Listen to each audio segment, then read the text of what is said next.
You are listening to The Vocal Technologist. Spoken Tech for your ears. Welcome. You're with Vocal Technologist for our Web3 Wednesdays update. Today, we're tracking some really key shifts in crypto. Things are moving fast. We've got regulatory news, AI making, actual purchases, and a big fight brewing over digital money's future. It's dynamic. Okay, so let's kick things off with regulation. The SEC and CFTC, they put out a joint statement. What's the significant bit here for spot crypto trading? Is this the real deal for institutions? Oh, absolutely. I think this is more than just talk. The core thing is the clarification. It explicitly says registered venues, proper exchanges, designated markets can facilitate trading for certain spot crypto products. Okay. This is part of that Project Crypto push. It gives institutions the sort of procedural certainty they need. It removes a major hurdle. Right. So it's not just vague approval. It's like a specific pathway, green lights instead of yellow. And you see companies moving fast on this. Coinbase, for example. They've launched this Mag 7 Plus crypto equity index futures thing. That sounds like more than just a new product listing. Exactly. It's quite a clever blend. You've got the big tech names. Everyone knows Apple, Microsoft, NVIDIA, the whole Mag 7 group, paired with BlackRock's Bitcoin and Ethereum ETFs. So it bridges traditional equity comfort with crypto exposure. It shows how these worlds are converging. Traditional finance and digital assets are increasingly intertwined in these new kinds of products. Attracts a wider range of investors, maybe those who were a bit hesitant before. Okay, interesting. And speaking of new frontiers, this next one feels a bit sci-fi. AI agents operating on their own, paying for things online. Kite is building something they call the base layer for the agentic internet.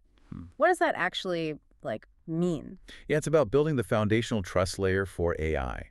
As AI drives more internet traffic, these agents need ways to have an identity, governance, and critically, to pay for things. Right. So Kite offers things like an agent passport and agent app store. Think of an AI shopping bot using stablecoins, maybe on Shopify or PayPal, to authenticate itself and pay for goods, settling it all on chain. It's building the rails for a real machine-to-machine economy. Not just AI helping us, but AI doing things, transacting independently. That's pretty wild stuff. You can see how that could streamline, well, almost anything eventually. And sort of related, blurring lines again, there's this platform 3Chain, letting people borrow USDC using their regular credit score. On-chain, no collateral needed. That sounds super accessible, maybe too accessible. Well, it's definitely innovative. For Kite, the challenge is getting developers and businesses to build on this, adoption. For 3Chain, yeah, the big idea is using established creditworthiness, your FICO score, instead of crypto over-collateralization. Okay. So it bridges trust from the, let's call it, legacy system onto the blockchain. Yeah. Makes capital accessible for people with good credit, but maybe not crypto assets. Yeah. But yes, it shifts the risk. It introduces traditional default risk into the DeFi space, which is a different calculation. Got it. So while that smooths things for individuals, it sounds like the deeper infrastructure level is getting quite competitive. This hidden battle you mentioned, the Stablecoin Infrastructure Wars, what's really going on there? Yes. This is fascinating. You've got about 6 well-funded layer 1 blockchains, names like Plasma, Monad, really fighting hard. They're competing to be the platform for stablecoins. Yeah. And the market is huge, project around, $3.7 trillion? Trillion, wow. Yeah.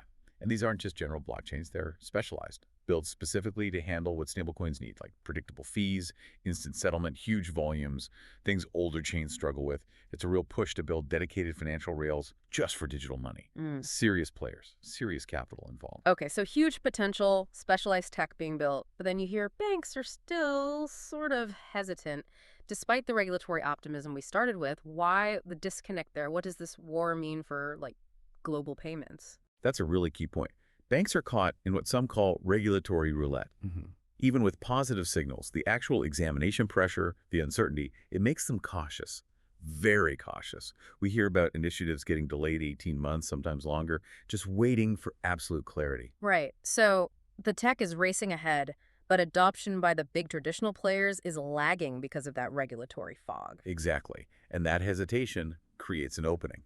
Whichever blockchain network wins this infrastructure race, they won't just be handling stablecoins. They could become foundational to how digital money moves globally, potentially replacing older systems like SWIFT for cross-border payments, for corporate treasuries.